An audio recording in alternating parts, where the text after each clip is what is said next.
Isang mapagpala at magandang araw po sa inyong lahat, mga kababayan at mga mahal po naming taga-subaybay sa Luzon, Visayas at Mindanao, at maging ang ating mga kababayan at mga taga-subaybay sa iba't ibang panig ng daigdig.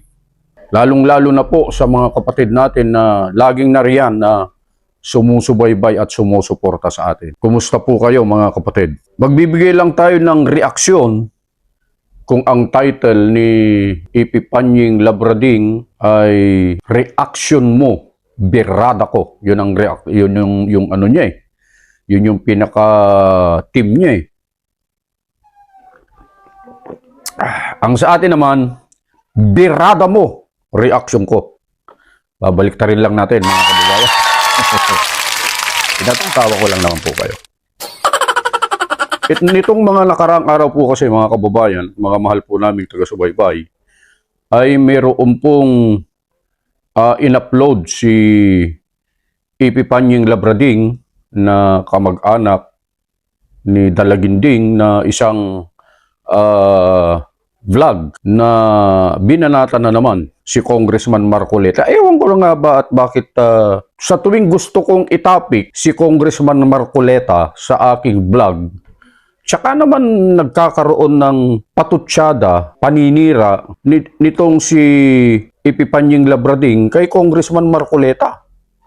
Laging nagkakataon yun. Kasi ang topic ko lang sana sa araw na ito, mga kababayan, ay tungkol talaga kay Congressman Marcoleta. Nagkataon na meron na naman siyang in-upload na vlog tungkol kay Congressman Marcoleta. Kaya sasamantalahin na natin ang pagkakataong ito nang sa ganun ay mapagsama na natin yung kanyang ginawang paninira kay Congressman Marcoleta. Para po hindi tayo mahulog sa anumang kuro-kuro o palapalagay, mabuti ay panoorin po natin kung ano po yung inilagay ni Ipipanying Labrading sa kanyang vlog. At ito talaga yung totoong video, mga kababayan at mga mahal po naming taga-subaybay, na kinuha natin mismo sa channel ni Congressman Marcoleta. Ito po yung video, mga kababayan. Panoorin natin to. Okay, panoorin po natin mga minamahal kong mga kababayan bago pa tayo magbigay ng reaksyon.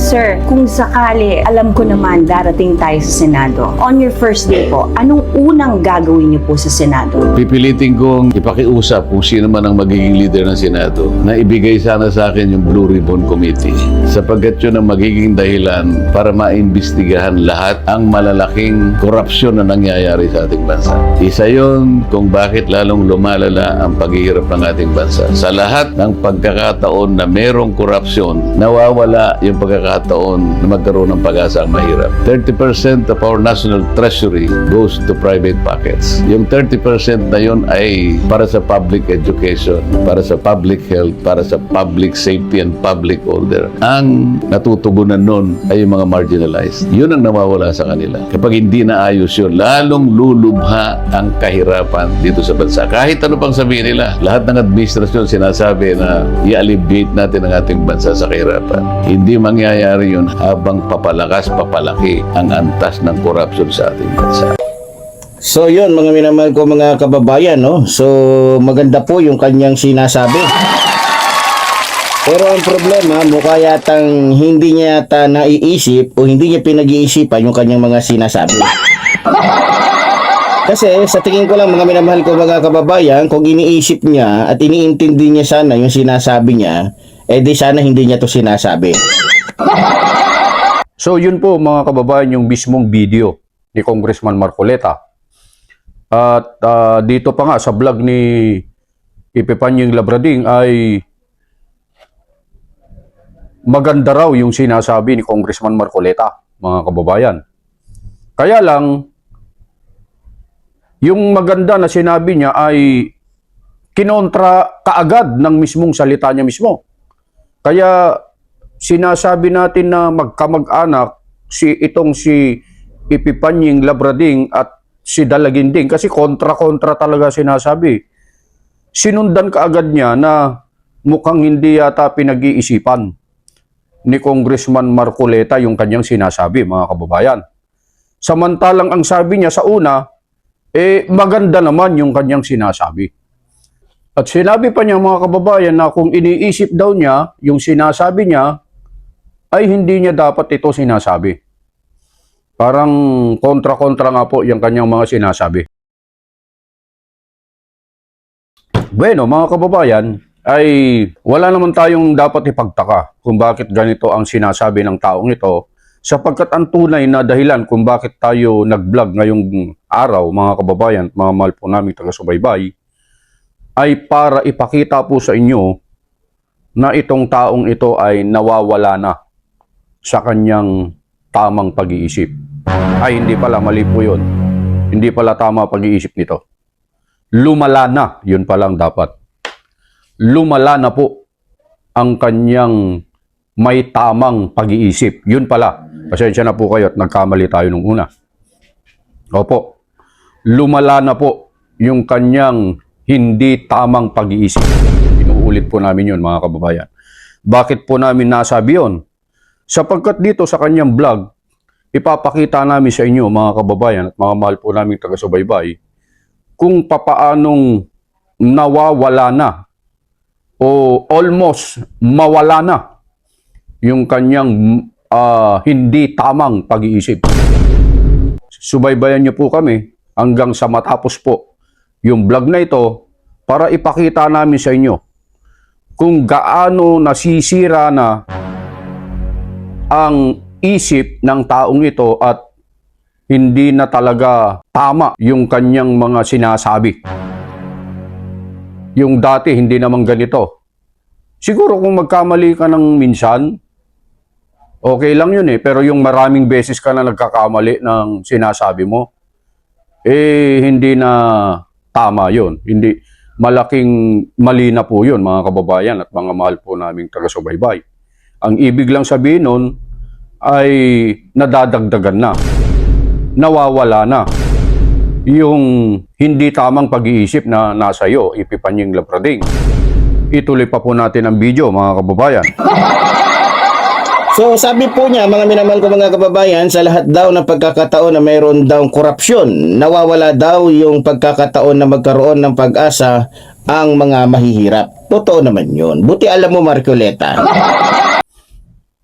Totoo naman po talaga yun. Buti ay inamin mo din na totoo yun, Ipipanying Labrading.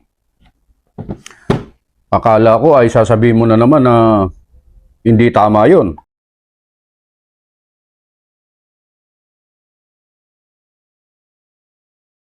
Kaya nga, dapat lang mga kababayan at mga mahal po naming taga-subaybay na suportahan natin si Congressman Marcoleta sa darating na Mayo 12 sa halalan. Kasi lahat naman talaga ng sinasabi ni Congressman Marcoleta ay totoo naman. Pag-aralan yung mabuti yung kanyang profile, yung kanyang lahat ng video na ipinopost niya sa kanyang official account. Paki-like na rin at paki-subscribe na rin, mga kababayan at mga mahal po naming taga-subaybay, yung channel ni Congressman Marcoleta. Ilalagay po namin dyan sa screen at sa kanyang Facebook page. Paki-follow nyo na rin, mga kababayan. Tuloy pa natin yung video. Tapos sabi niya, ibigay daw sa kanya yung Blue Ribbon Committee ng Senado. Biro mo mga minamahal ko mga kababayan, natatawa ako dito. Para bang sinabi niya na sigurado mananalo na siya. So, yun po yung video, mga kababayan, na sinabi pa ni Ipipanying Labrading na para daw sinisigurado na ni Congressman Marcoleta na mananalo na siya bilang senador. Sigurado talaga yun. Oh, 101% yan. Ipipanying Labrading. Bakit ba natatakot ka na manalo si Congressman Marcoleta?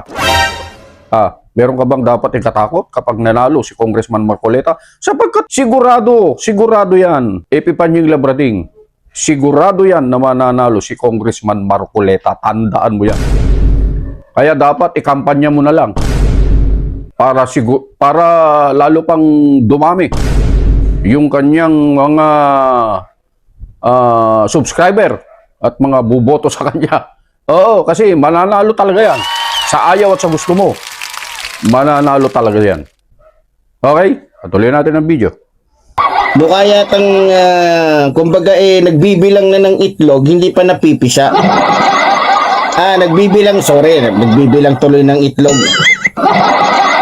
Nagbibilang na ng sisiw na hindi pa napipisa yung itlog. Yun naman kasi, ba't kasi ganun yung sinabi ko?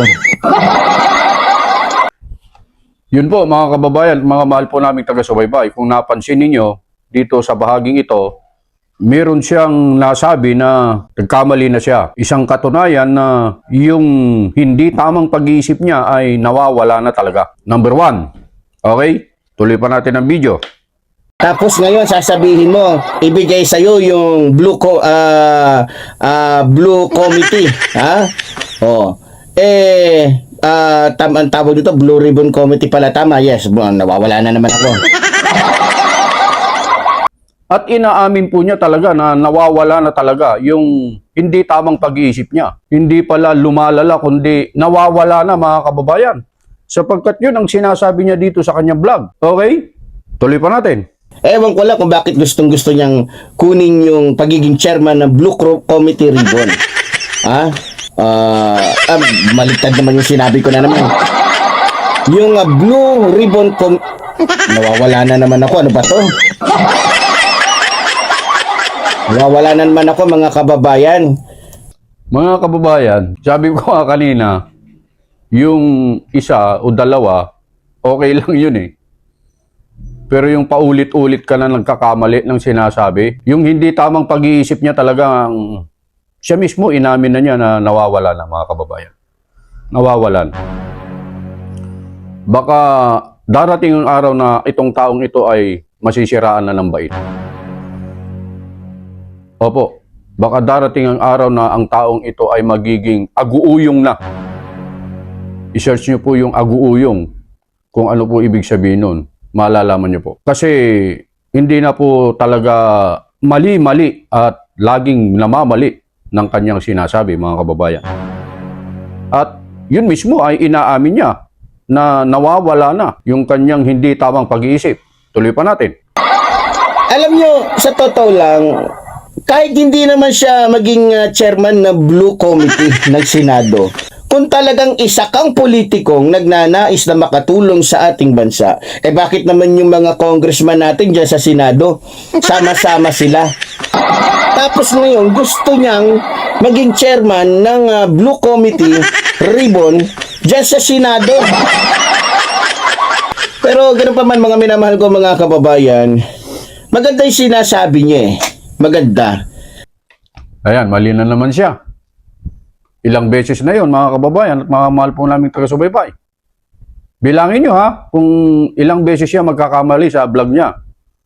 At ito, hindi na talaga normal ito, mga kababayan. Talagang yung hindi tamang pag-iisip niya ay talagang nawawala na ng lubusan. Hindi lang pala lumalala yung hindi tamang pag-iisip niya. Nawawala na. Tuloy pa natin. Alam nyo, sa totoo lang, kahit hindi naman siya maging chairman ng Blue Committee ng Senado, kung talagang isa kang politikong nagnanais na makatulong sa ating bansa, bakit naman yung mga congressman natin dyan sa Senado, sama-sama sila? Bakit naman daw yung mga congressman natin dyan sa Senado? Ipipanying labrading, ang mga congressman ay nasa Kongreso. Wala sila sa Senado. Napakabobo mo talaga. Kung ano-ano itong mga sinasabi mo. Ipipanying labrading. Mga kababayan, bilangin yung mabuti kung ilang beses ito nagkakamali dahil sa yung kanyang hindi tamang pag-iisip ay nawawala na talaga. Tuloy pa natin yung video mga kababayan. Tapos ngayon, gusto niyang maging chairman ng Blue Committee Ribbon dyan sa Senado. Pero ganun pa man mga minamahal ko mga kababayan, maganda yung sinasabi niya eh. Maganda. So maganda raw po yung sinasabi ni Congressman Marcoleta mga kababayan. Pero napansin nyo na maraming ulit na, maraming beses na po siyang nagkakamali sa kanyang mga sinasabi. Mukhang siya yata yung hindi pinag-iisipan yung kanyang sinasabi kung bakit niya sinasabi. Kasi kung pinag-iisipan niya yung kanyang sinasabi, dapat sana ay hindi na niya ito sinasabi. Yun yung dialogue niya eh. Medyo sinundan ko lang ng konti mga kababayan. So, doon tayo sa maganda yung sinasabi ni Congressman Marcoleta. Sabi nga po namin mga kababayan at mga mahal po namin taga-subaybay, wala namang masama na sinasabi si Congressman Marcoleta. Pag-aralan niyong mabuti ang kanyang plataforma, napakarami niyang mga proyekto na gusto niyang ilunsad, ipatupad kung siya ay mabibigyan ng pagkakataon na manalo o kaya makaupo bilang senador, mga kababayan. Kaya bigyan natin ng pagkakataon. May pag-asa tayo. Malaki ang pag-asa natin kay Congressman Marcoleta, mga kababayan. Tuloy pa natin yung video. Kasi nakikita nyo, wala sa tamang pag-iisip si Marco Beta. Di ba? Masasabi mo wala sa tamang pag-iisip to. Mga kababayan, yung kasunod nung sinabi niya na yon, yung tama yung kanyang sinasabi. Maganda yung kanyang sinasabi. Tapos sinundan niya na wala sa tamang pag-iisip si Congressman Marcoleta. Ayun yung kasunod ng video, mga kababayan. Mga kababayan, pagka pala maganda yung sinasabi mo, para kay Ipipanying Labrading, ay wala ka sa tamang pag-iisip. Yun ang kanyang basa. Kapag maganda yung sinasabi mo, ay wala ka sa tamang pag-iisip. Ibig sabihin, yung magagandang sinasabi nito tungkol sa kasalukuyang administrasyon, wala sa tamang pag-iisip ito. Tama ba ako mga kababayan? Kasi ang dami niyang dinadala ng mga politiko na nagsasabi siya ng magaganda tungkol sa kanila. Ibig bang sabihin, Ipipanying Labrading, wala sa tamang pag-iisip yung nagsasalita o nagsasabi nito? Ikaw, Ipipanying Labrading? Parang ganun ang gusto mong palabasin bahala na po kayo mga kababayan. Mga mahal po naming taga-subaybay. Kayo na po ang humusga sa taong ito. Talagang nawawala na at halos mawala na talaga yung hindi tamang pag-iisip na nasa kanya. Tuloy pa natin. Tingnan nyo pati sa TV network. Alam naman natin, sige, isingit na natin dito yung usapin patungkol sa pagiging fake news ng SMNI. Alam naman natin na itong SMNI, talagang saksakan ng fake news to. Alam nyo ba kung anong binabalita ng SMNI ngayon? Na siya rin binabalita ngayon ng Channel 25. Biro, bibigyan ko yun ng sample. Ito, narinig ko lang kay Takero. Gagamitin ko lang yung isyong ito. Ito, napanood ko lang kay Takero. Sabi ni Takero doon sa vlog niya, sabi ng channel ng SMNI, tagumpay daw yung rally ng mga PDP dapa. PDP wala nang laban, no? Net 25 pala, sorry nakalimutan ko. Channel 25. Tama naman ako doon Mga kababayan at mga mahal po naming taga-subaybay, buti na lang may nag-abot sa kanya, siguro yung anak niya siguro o kaya asawa niya. Ewan ko kung may asawa pa to, kung iniwan na siya dahil sa, yun nga, hindi na yung kanyang hindi tamang pag-iisip ay nawawala na. Siguro yung anak niya siguro nag-abot nito. Yung, yung tama na impormasyon, yung hindi Channel 25, Ipipanying Labrading, Net 25 yun. Diyan ka manood. Diyan ka kumuha ng mga impormasyon na tama. Yung mga tamang pagbabalita, patas yan. Yan ang TV network na nagbabalita ng totoo at walang kinikilingan, walang pinapanigan. Diyan ka kumuha ng impormasyon, diyan kayo manood, mga kababayan. So, manood kayo diyan sa TV network na yan at sigurado, panay o puro tamang impormasyon ang makakarating po sa inyo. Tuloy pa natin. Nawawala nga lang tayo minsan. Pero tingnan nyo pinalabas nila yung nangyari doon sa Laguna, tagumpay. Kasi dami daw tao. Biro mo, paano magiging tagumpay? Hindi nga umabot ng 1,000 yung pumunta. Sabi pa niya, mga kababayan, hindi raw tagumpay. At napanood niya raw ito doon sa vlog ni Takero. Alam niyo, mga kababayan, itong si Takero, isa pang fake news ito na vlogger eh. Ang nakuha niyang video na ipinost niya sa vlog niya ay yung paparating pa lang yung mga tao. So, kapag paparating pa lang, syempre, wala pang talagang kukunti pa lang talaga ang laman ng venue, mga kababayan. Kaya itong si Takero na kung saan siya kumuha ng impormasyon dito sa sinasabi niya, isa ring fake news to eh. Oo. Kasi, nag-search kami. At hinanap namin yung talagang video na kung saan ay nagdatingan na yung mga tao at yung iba nga po ay nasa labas pa ng venue, mga kababayan at mga mahal po naming taga-subaybay. At ito po yung napanood namin. At ito po yung nakita naming video. Ipapapanood lang po namin sa inyo. Panoorin natin.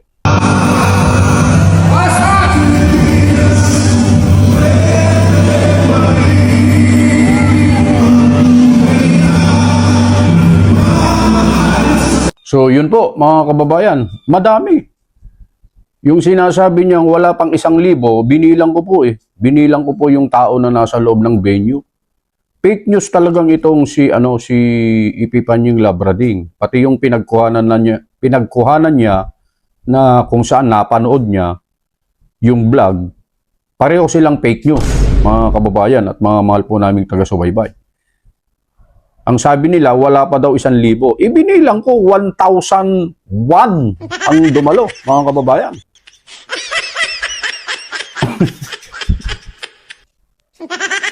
Joke lang, mga kababayan. Mahigit po. Marami po yung dumalo. Hindi lang po nabanggit kasi sa news. Kasi pagka nahahalata naman natin, mga kababayan, kapag ang nagsasagawa ng rally ay ang PDP na may laban, ay hindi gaanong ikinocover ng social media, lalo na yung mga nagbabalita, yung mga TV network na kung saan ay nagbabalita ng mga kaganapan na nangyayari sa loob at labas ng bansa. Hindi natin napapanood. Pinipili lang nila yung gusto nilang i-ere, mga kababayan. So, kayo na po ang humusga, mga kababayan. Kaya sabi ko nga, kung gusto nyong manood ng tama at patas na pagbabalita, Net25, sigurado po kayo dyan. Tuloy pa natin. Kaya kailangan silipin pati committee, ha? Committee tuloy, ha? Comelec, nawawala na naman ako. So, nakita natin, mga kababayan, kung ilang beses na nawawala na yung kanyang hindi tamang pag-iisip. Sabi ko nga kanina, baka darating ang araw, mga kababayan, ay masiraan na po ito ng bait. Magiging aguuyong na talaga. At hindi katakataka yun. Opo, hindi katakataka kasi yung ba namang lapastanganin mo ang bayan ng Diyos ay malaking pagkakamali yan. Napakalaking pagkakamali yan. Lalo na yung pagwikaan mo ng masasamang salita ang mahal naming namamahala, Epipanying Labrading. Napakalaking pagkakamali yan. Kaya hindi kami magtataka kung bakit isang araw masisiraan ka na ng bait. Hindi katakataka yun. Ipahihintulot ka na masiraan ka na ng bait. Hanggang sa dumating ang araw na hindi ka na makakapag-vlog. Kasi puro naman, yung mga vlog mo naman ay wala namang katuturan. Puro lang pang-aatake sa ibang mga politiko na ayaw nyo at ang masaklap pa ay idinadamay mo ang iglesia. at ang aming namamahala. Mga kababayan, si Congressman Marcoleta po ay ramdam natin, ramdam natin kung gaano kadedikado, kung gaano siya katapang, kung gaano siya nagmamalasakit, at kung gaano niya ipinaglalaban ang karapatan ng bawat mamamayang Pilipino. Kaya po kami nananawagan, mga kababayan at mga mahal po naming taga-subaybay, na suportahan natin si Congressman Marcoleta. Sapagkat kapag si Congressman Marcoleta ay nakaupo bilang senador, malaki po at napakalaki ng kanyang magagawa para sa napakalaking pagbabago ng ating bansang Pilipinas. Yun lamang po ang aming maibabahagi, mga mahal po naming taga-subaybay, at sinasamantala po namin ng pagkakataong ito na medyo magpapaalam lang po tayo ng mga ilang araw, mga kababayan. Hindi po kami makakagawa ng content, hindi po kami gaanong makakagawa ng vlog, kasi po ay mako-confine po kami sapagkat ooperahan po yung ating mata. Yung ating left eye po kasi ay may problema po yan. Karoon po ng problema yung ating kaliwang mata. Gusto pa naman natin na maglingkod ng nagagamit natin yung linaw ng ating mga paningin sa tuwing tumutupad tayo, mga kababayan. Kaya minabuti po namin na magpa-opera ng ating kaliwang mata.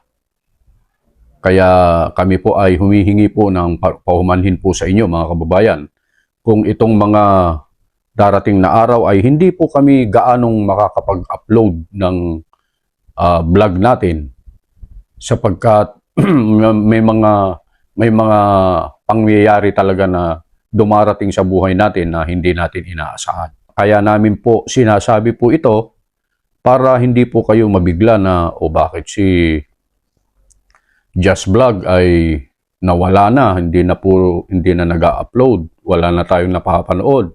Ang dami pa naman po nating mga kababayan na nag-aabang ng ating mga videos na ini-upload natin sa ating channel. Lalo na doon sa mga kapatid po natin na nagko-comment na lagi daw pong nanonood sa ating mga vlog. Maraming salamat po sa inyo, mga kapatid. Ako po ay taos-pusong nagpapasalamat po talaga sa inyo, sa inyong walang sawang pagsuporta sa inyong lingkod. Marami pa po dyan na mga kapatid natin na maaari nyong subaybayan yung kanilang mga vlogs, para sa ganun ay patuloy kayong magkaroon ng updates sa mga kaganapan na gusto nyong malaman, lalo na po dyan sa mga kapatid natin na nasa ibang bansa. So yun po ang dahilan, mga kababayan. Pero sisikapin po natin, mga kapatid, na kahit papaano ay mabigyan po namin kayo ng update sa abot ng aming makakaya. So yun lamang po, mga kababayan at mga mahal po naming taga-subaybay. Lalong-lalo na po sa mga kapatid namin na patuloy po na sumusubaybay sa atin, sa Luzon, Visayas at Mindanao, at maging sa iba't ibang panig ng daigdig. Magandang araw po sa inyong lahat, at lagi po kayong mag-iingat sa inyong mga paggawa.